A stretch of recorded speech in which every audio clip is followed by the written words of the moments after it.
Film की शुरुआत होती है डरावनी जंगल से, जहाँ एक आदमी डरा हुआ भाग रहा था। उसके हाथ में गन भी थी, जहाँ तभी आकर एक वेम्पायर उसे काट लेता है, जिसके बाल नहीं थे और काफी डरावना लग रहा था क्योंकि बड़े बड़े खौफनाक दांत थे। वेम्पायर इन इंसानों का खून पीने वाला। अब इससे पहले कि वेम्पायर उसका सारा खून पी जाता, तभी यहाँ सूरज निकल आता है, जिसमें जलने से वो वेम्पायर जलकर राख बन जाता है। अब उसका तो खात्मा हो गया था, पर उसके काटने की वजह से ये आदमी भी अब एक वेम्पायर बन गया था, क्योंकि सूरज की रोशनी इसे भी जला रही थी। तो अपनी जान बचाने के लिए वो चादर ओढ़कर वहाँ से भागता है और एक शेड में आकर छुप जाता है, जो इस मूवी का नाम भी है। इसके बाद हम एक लड़के स्टैन को देखते हैं, जिसे उसकी मॉम जगाने के लिए आई थी नाश्ता करने के लिए। वो नाश्ता कर ही रहा था कि तभी उसकी होश उड़ जाती है, क्योंकि अचानक उसकी मॉम की हालत इतनी खराब हो जाती है कि उनके सारे बाल उतर गए थे, साथ ही चेहरा भी काला पड़ने लगा था। 25 सेकंड्स में उसकी पूरी फैमिली मारी। अब यहाँ हम जान पाते हैं कि स्टैन का बुरा सपना था, पर हकीकत में भी उसके माँ बाप जिंदा नहीं थे। उसने जैसे देखा वैसे उसके माँ बाप की मौत हुई और अब वो अपनी दादा के साथ उनके घर पर ही रहता है। पर फौजी होने की वजह से वो थोड़ा सख्त थे, इसीलिए उनका बर्ताव स्टैन के साथ अच्छा नहीं था, तो ये भी उन्हें खास पसंद नहीं करता था। अब हर रोज की तरह वो स्कूल के लिए निकल जाता है। हम देख पाते हैं कि वो शेड जहाँ वेम्पायर आदमी छुपा है वो स्टैन के घर के बाहर ही। रास्ते में उसके स्कूल के शरारती बच्चे उसका ध्यान भटका देते हैं। वो साइकिल पर था, इसीलिए एक पुलिस ट्रक में जाकर लगता है, जिसमें एक ऑफिसर और एक शेरिफ थी। उस पर दोनों को काफी गुस्सा आता है। बाहर आकर ऑफिसर स्टैन को कहता है कि अब तो तुम्हें छोड़ रही है, पर आगे से कोई छूट नहीं दी जाएगी। स्कूल में तीनों शरारती लड़के स्टैन के दोस्त को भी परेशान कर रही थी। फिर तभी यहाँ स्टैन आकर उसे बचा देता है। इन लोगों की लड़ाई होने लगी थी, क्योंकि ये सिर्फ आज का नहीं रोज का काम था। उनकी लड़ाई बढ़ती कि तभी यहाँ टीचर आकर उन्हें अलग-अलग कर देते। यही हम एक लड़की रॉक्सी को देखते हैं, जो पहले स्टैन की दोस्त थी, पर उसे छोड़कर अब वो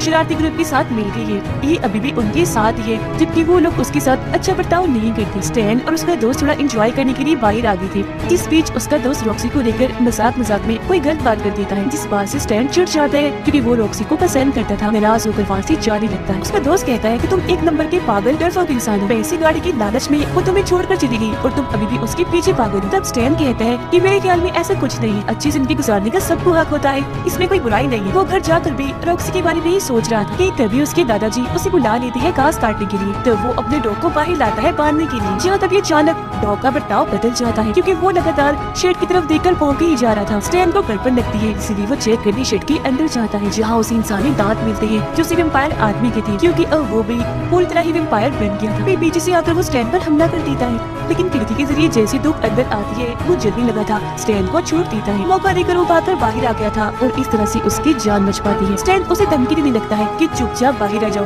वरना मैं अपना डॉग तुम्हारे ऊपर छोड़ दूंगा। धमकी के बावजूद भी जब वो बाहर नहीं आता तो स्टैन अपना डॉग छोड़ ही देता है, जो भाग भागकर शेड के अंदर चला जाता है। और वो गया तो ठीक ठाक ही था, पर वापस उसका सर ही आता है, जो देखकर स्टैन एकदम काफी डर जाता है, क्योंकि उसे समझ लग गई थी कि यहाँ कोई मजाक नहीं चल रहा, बल्कि कोई बड़ी गड़बड़ है। इसीलिए वो हथियार लेने घर के अंदर जाता है, जहाँ उसकी दादा उसे रोककर डॉग के बारे में पूछती है। तब स्टैन उन्हें सारी बात बता देता है कि वहाँ शेड में कोई राक्षस, कोई जानवर है, उसने हमारे डॉग को मार डाला है। पर उसकी दादा को जरा भी यकीन नहीं होता, पर जब वो चेक करने बाहर जाती है तो अपने डॉग पर कटा हुआ सर देखकर यकीन उनको हो चुका था। उन्हें गुस्सा आ गया था, इसलिए स्टैन की मना करने के बाद भी वो शेड में चले ही जाते। अगले ही पल जमीन पर आके गिरते हैं, जिनकी पीठ पर वेम्पायर ने हमला कर दिया था, क्योंकि खून निकल रहा था। स्टैन उन्हें बचाने के लिए काफी जोर लगाता है, पर वेम्पायर काफी ताकतवर था, खींचकर उन्हें अंदर ले ही जाता है। वो फिलहाल जंजीरों से पूरे शेड को बंद कर देता है, सील कर देता है, क्योंकि उसे क्या करना चाहिए ये बात समझ नहीं आ रही थी। पुलिस को बता नहीं सकता था, क्योंकि वो उल्टा इसी जेल में बंद कर दी। रात को जब वो सोने की कोशिश कर रहा था तो तभी कोई उसका दरवाजा खोलने लगता है, जो नहीं खुलता क्योंकि लॉक था। फिर शेड से वेम्पायर उसे बुलाने लगता है और वो भी अपना टाइज होकर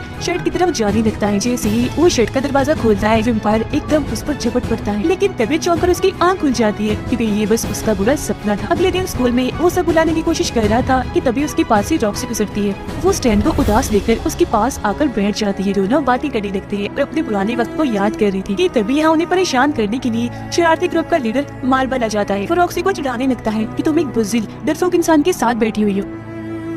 अब उनके जाने के बाद तभी यहाँ स्टैन पर दोस्त आ जाता है, जिसे देखकर रॉक्सी वहाँ से जा चुकी थी। तब स्टैन अपने दोस्त पर गुस्सा करने लगता है कि तुमने आकर सारा काम खराब कर दिया, हमारी बनती बात बिगाड़ दी, और मैं उसे शेड के बारे में भी नहीं बता पाई। ये बात करके दोनों अपने अपने रास्ते पर निकल जाते हैं, पर बदकिस्मती से स्टैन के दोस्त को मार्बल और उसके शरारती दोस्त मिल जाते हैं, जो उसे पकड़कर काफी बुरी तरह मारने लगते हैं। उधर स्टैन वेम्पायर का सामना करने के लिए एक बैट लेकर जाता है। वो बहुत हिम्मत बहादुरी से गया होता है, पर एकदम से शेड का दरवाजा तोड़कर वेम्पायर जैसे उसे पकड़ता है। वो काफी डर गया था, लेकिन लेकिन धूप निकल रही थी जो जैसे वेम्पायर के हाथों पर पड़ती है वो जलने लगता है। स्टैन को छोड़ देता है और कुछ इस तरह से उसकी जान बच पाती है। वो अभी इस सदमे से बाहर नहीं आया था कि तभी उसका दोस्त भी बेचारा यहाँ आ जाता है मान खाकर। काफी मारा हुआ था उन लोगों ने उसे काफी गुस्सा आया हुआ था, इसीलिए स्टैन से पूछता है कि बताओ शर्ट के अंदर क्या है जिसकी तुम बात कर रही थी। तब स्टैन उसे सारी बात तो बता देता है पर उसे फिर भी यकीन नहीं होता। वो कहता है कि अगर ये सच है तो साबित करके दिखाओ। वो ये कहकर शर्ट की तरफ बढ़ जाता है कि मैं भी तुम्हारा वो मॉन्स्टर देखना चाहता हूँ। वो जैसे उसका भयानक चेहरा देखता है उसे यकीन हो जाता है। वो डर भी गया था, जिसके बाद दोनों दोस्त मिलकर लकड़ियाँ लगाकर दरवाजे की उस छेद को बंद कर देते हैं। स्टैन उसे कहता है कि मुझे मशवरा दो कि मुझे क्या करना चाहिए। जिस पर उसका दोस्त जवाब देता है कि ऐसा करते हैं उन शरारती लड़कों को यहाँ लाकर बंद कर देते हैं, जिससे मेरा बदला भी पूरा हो जाएगा, साथ ही आगे से किसी को परेशान भी नहीं करेंगे क्योंकि जिंदा ही नहीं बचेंगे। स्टैन उसे कहता है कि तुमने कितने आराम से फोन की उन्हें मारने की बात कर दी, जबकि मेरा ऐसा कोई ख्याल था ही नहीं और हम ऐसा कुछ नहीं करने वाले। दरअसल स्टैन का दोस्त बदले की आग में पूरा पागल होता जा रहा था जो कोई अच्छी चीज नहीं थी। स्टैन को भी डर लगने लगा था कि कहीं ये किसी को वेम्पायर के बारे में बता न दे, पर उसका दोस्त भरोसा दिलाता है कि बेफिक्र रहो, मैं ऐसा कुछ नहीं करने वाला। रात को स्टैन एक फिल्म देख रहा होता है जिसमें वो ये तरीका सीखना चाह रहा था कि वेम्पायर को कैसे मारा जाए। उसे तब 3 तरीके पता चलते हैं, पहला उसे धूप में जलाकर मारना, दूसरा उसके दिल को खत्म करना और तीसरा उसके सर को काटकर जिस्म से अलग करना। फिल्म देखते देखते ही वो सो जाता है। जिस बीच दीवार पर लगे पोस्टर में से एक लड़की निकलकर उसके पास आ जाती है जो और कोई नहीं बल्कि रॉक्सी थी। स्टैन की आँख खुल गई थी। उसे देखकर वो अभी हैरान हो ही रहा था कि तभी रॉक्सी खतरनाक वेम्पायर में बदलकर एकदम उसे काट लेती है, जिससे एक बार फिर डरकर उसकी आँख खुल जाती है क्योंकि ये उसका बुरा सपना था। बाहर जाने के लिए वो जैसे जूता पहनने लगता है तो तभी उसकी नजर बेड के नीचे जाती है जहाँ वो वेम्पायर छुपा हुआ था जो स्टैन पर झपट पड़ता है, जिससे दोबारा उसकी आँख खुल जाती है और हम समझ गए कि ये भी उसका सपना था और अब जाकर वो सच में जगा है। इससे साफ जाहिर था कि वो जागते हुए भी परेशान रहता है और सोते हुए भी। डर की वजह से वो चाकू अपने साथ लेकर ही सोया हुआ था जिसका कट उसके अपने चेहरे पर ही लग जाता है। वो सोचने लगता है कि अगर ऐसा ही सब चलता रहा तो मैं पागल हो जाऊंगा, इसीलिए एक सुराख करने वाली मशीन लेकर वो शर्ट की छत पर छेद करने लगता है ताकि सूरज की रोशनी अंदर आए और वेम्पायर को जलाकर मार दे। लेकिन उसे पूरी तरह खत्म करने से पहले वो दोबारा घर के अंदर आता है जहाँ उसके घर के बाहर शरीफ आ जाती है उसकी दादा को ढूंढने के लिए। स्टैन शरीफ को वहाँ से भेजने के लिए झूठ बोल देता है कि मेरी दादा अभी घर पर नहीं है, जो सुनकर शरीफ को शक होने लगता है क्योंकि उनकी गाड़ी तो घर के बाहर ही खड़ी थी। वो फिर स्टैन से एक फैमिली के बारे में पूछती है जिस पर वो कहता है आई एम सॉरी, मैं उस फैमिली को भी नहीं जानता, जिस बात से वो और भी शक में पड़ जाती है क्योंकि वो फैमिली उसी घर के बहुत ही पास रहती थी। उस फैमिली के जानवरों को कोई मार रहा था। कातिल को ढूंढने के लिए उस फैमिली का हेड जंगल में गया था पर अभी तक वापस नहीं आया, जिससे हम समझ पाते हैं कि शुरुआत में हमने जिस आदमी को देखा था जो जंगल में डरा हुआ भाग रहा था वो दरअसल उस फैमिली का हेड ही था जो वेम्पायर बनने की वजह से स्टैन की शेड में ही छुपा हुआ है। उसे स्कूल से देर हो गई थी तो किसी भी बात का वो ठीक से जवाब नहीं देता। शरीफ उसे कहती है कि अगर तुम चाहो तो मैं तुम्हें स्कूल तक छोड़ सकती हूँ, जिस पर मजबूरन स्टैन को मानना ही पड़ता है। लेकिन जाते जाते शरीफ उसकी दादाजी की छड़ी देख लेती है जो जमीन पर गिरी हुई थी। स्कूल आकर स्टैन रॉक्सी से मिलता है जो उससे पूछती है कि तुमने अपना क्या हाल बना रखा है, सब ठीक तो है। उनकी बात के दौरान ही मार्बल वहाँ आकर रॉक्सी को फिर से चिढ़ाने लगता है। उसने आज हद ही पार कर दी थी जो चीज स्टैन से बर्दाश्त नहीं होती, इसीलिए वो मार्बल को मुक्कों से मारने लगता है। वो मार मार कर उसे नीचे गिरा देता है पर वो कुछ भी नहीं कर पाता और इस तरह से सबके सामने उसकी अकड़ निकल जाती है।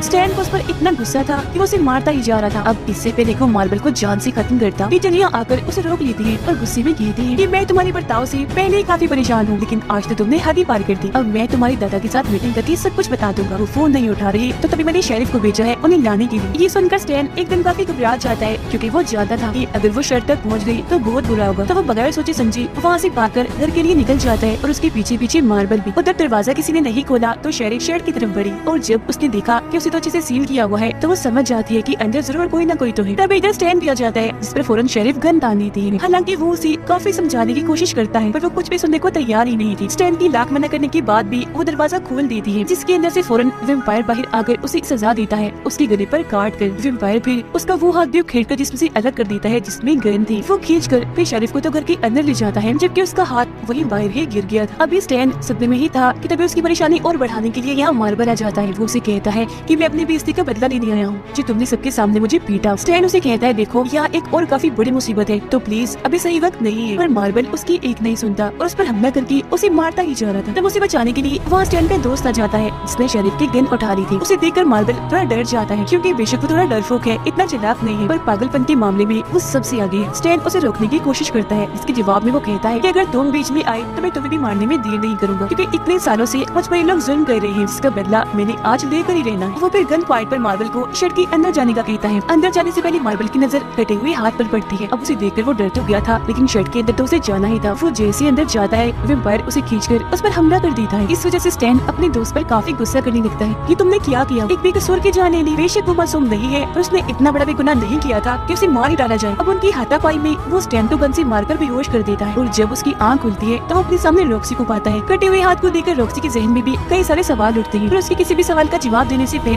वे हथियार लेकर शर्ट के अंदर जाता है चेक करने के लिए, जहाँ उसे मार्बल की लाश दिखती है, जिसे उसके दोस्त ने ही पकड़ा हुआ था, जो काफी ड्रामा लग रहा था क्योंकि अब वो भी वैम्पायर बन चुका था। स्टैन उसे पूछता है कि वो वैम्पायर जो यहाँ पर था कहाँ गया है। तब उसका दोस्त जवाब देता है कि फिलहाल तो वो चला गया, पर तुमसे अपना बदला लेने के लिए वापस जरूर आए। इसी बीच यहाँ रॉक्सी भी आ जाती है। उसे देखकर जैसे स्टैन का ध्यान भटकता है, उसके दोस्त उस पर हमला कर देता है, पर मौका पाकर स्टैन एक लकड़ी उसके जिस्म में घुसाकर बाजू उसका धूप में कर देता है, जिससे वो थोड़ा जल गया था। धूप जैसे उसके पूरे जिस्म पर पड़ती है, वो जलने लगा था और दूर जाके गिरता है। स्टैन को लगता है कि शायद वो मर गया होगा, इसलिए बाहर आकर वो रॉक्सी को संभालता है। उसके पीछे पीछे स्टैन का दोस्त भी आ गया था, क्योंकि ये सब करके उसे पछतावा हो रहा था, लेकिन इसके लिए अब काफी देर हो चुकी थी। वो जलने लगता है, इसलिए स्टैन उस पर कपड़ा डाल देता है ताकि उसकी जान बच सके, लेकिन तब तक वो अपना दम तोड़ चुका था क्योंकि काफी जल गया था। अब ये मसला तो हल हो गया था, पर असली मसला अभी बाकी था, और वो था पहला वैम्पायर। उसका सामना करने के लिए दोनों ने पूरी तैयारी कर ली थी जो वो कर सकती थी, जैसे कि पूरे घर को अच्छे से सील कर देते हैं, बहुत सारी नौकर लकड़ियाँ बना ली थी, साथ ही दोनों गाड़ियों को भी छुपा दिया था ताकि किसी को शक न। अब जैसे ही रात होती है, ये दोनों उसका खात्मा करने के लिए तैयार बैठी थी कि तभी दरवाजे पर मार्बल की दोनों दोस्त आ जाते हैं। अब इस तरह से उनका प्लान खराब हो गया। हालांकि ये दोनों उन्हें समझाते भी हैं कि निकल जाओ यहाँ से,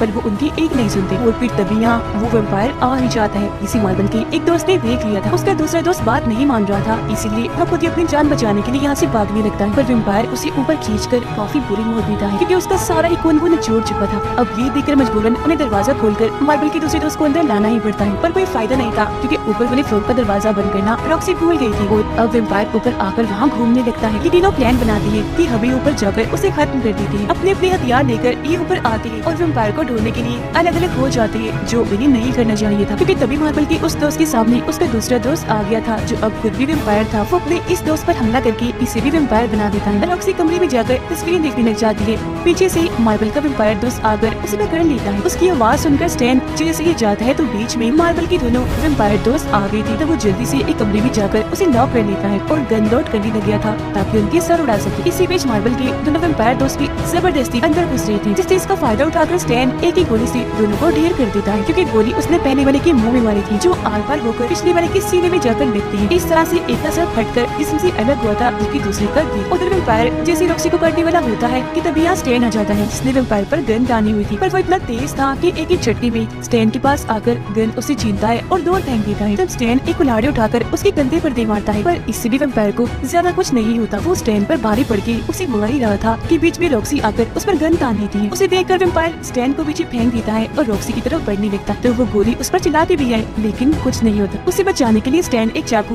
वैम्पायर की तरफ फेंकता तो है, पर वो आकर रॉक्सी को ही लग जाता है, क्योंकि वैम्पायर पीछे हट गया था। वो दोबारा से स्टैन को पकड़ लेता है उसे जान से मारने के लिए, लेकिन तभी रॉक्सी कुल्हाड़ी लेकर उसका सर जिस्म से अलग कर देती है, जिससे अब जाकर इस शैतान की मौत होती है। जिसके बाद वो इस पूरे ही शर्ट को जला देते हैं, सारे वैम्पायर्स की लाशों को इसके अंदर रखकर। वो दोनों बहुत खुश थे। कहानी इधर ही खत्म।